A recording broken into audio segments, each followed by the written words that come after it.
for Coach Beard. Obviously, it was a tight game, came down to the very end. What did you like about your team's effort to pull out the victory? Yeah, I think first of all, that was it felt like a Big 12 game. SEC game. I haven't coached an SEC game yet, but I spent I think 17 years in the Big 12, and I thought it was two teams really playing hard tonight. It was a physical game. Both teams got to the free throw line. Wasn't the prettiest of games, but you guys will see a lot of those type games in the Big 12. I think from our point of view, our defense was on point tonight to hold a team that talented to, 34, 35% shooting. We had a big time emphasis on guarding the three-point line tonight. That's really kind of what we hung our hat on. Offensively, we got the four guys in double figures. We could have easily got that fifth guy, so it's kind of the way we play. I thought it was two teams just really going at it. I think it was kind of a game of runs. Certainly from our point of view, with about 6 or 7 minutes left in the game, we thought we were getting out toughed a little bit, which doesn't happen a lot. We're not going to win every game. Sometimes we run out of time, but we don't like to be out tough. And I thought that those guys were going right at us. They were getting to the free throw line. Thought it's a hard game to officiate, but those guys are the best in college basketball. And, I think from our point of view, I think we got grittier down the stretch. We took the ball to the basket, and we got some key stops when we needed them. What is it? You kind of mentioned that stretch when you guys may have been out tough. What does it say about your team that you guys were able to pull through that, especially without making field goals for a good chunk of that second half? Yeah, hopefully we can fall back on that because the season's going to have a lot of highs and lows, and you got to stay the course. And every 40-minute game, especially these SEC Big 12 type games, it's kind of a microcosm of the whole season. Like in that 40 minutes, man, there's going to be some times where you're playing well. Can you handle success? There's going to be some times where things aren't going your way. Can you stay poised? And I thought we did. I thought it was literally one of those games where the team that probably had the ball, last, had a chance to win. Fortunately for us, we were up 3, and so we were able to foul and put the game in a free throw shooter's hands.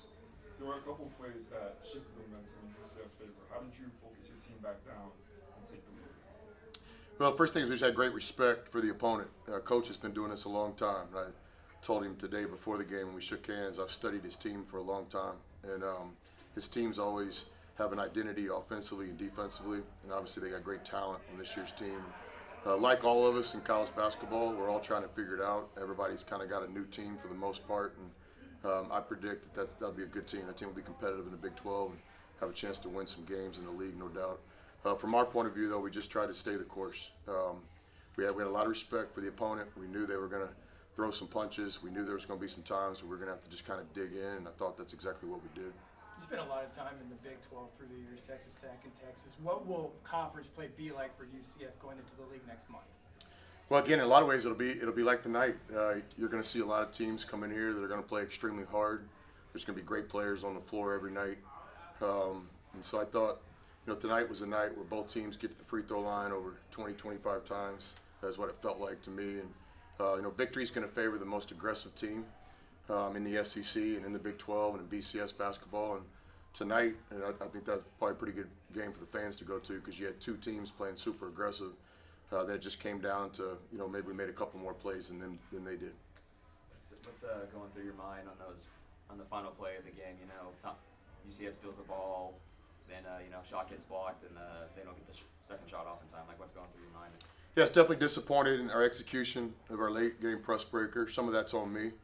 From my point of view as a coach, first thing I'm thinking is does the right guy have the ball?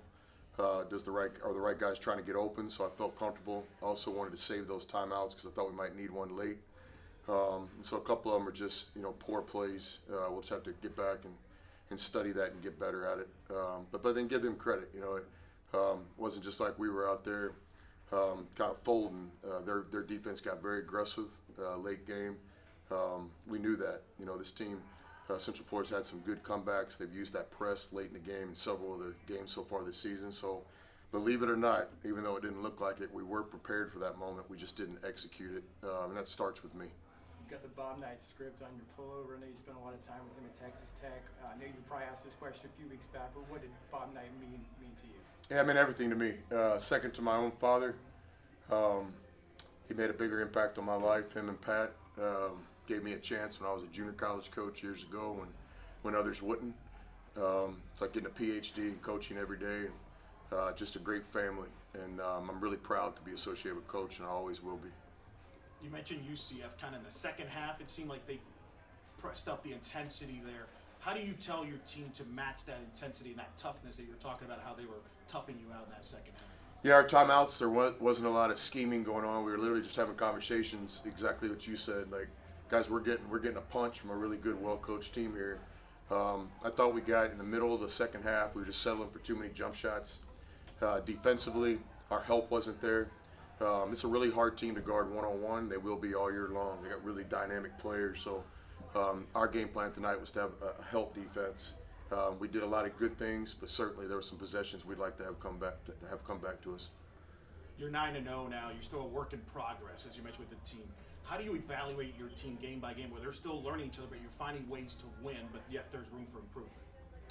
Yeah, we spend a lot of time evaluating, every day in our process. It's not just the games. We try to get better in practice every day. We try to get better in the individual part of playing for Ole Miss, and we're just trying to trend in the right direction. And so certainly, to win these 9 games to start the season, I think is a credit to our guys. I do think we're a team that, it's going to have to demand some respect. We've won a lot of games. I don't know how many undefeated teams there are, but I'm assuming not many left. And there's just not a lot of narrative on our team right now. And I think our guys are using that. And so they're using that. I think we do appear to be kind of a team that has a little bit of a chip on our shoulder right now. So that's good. Any more questions for Coach? Thanks a lot, Coach. Thanks. Good luck the rest of the season.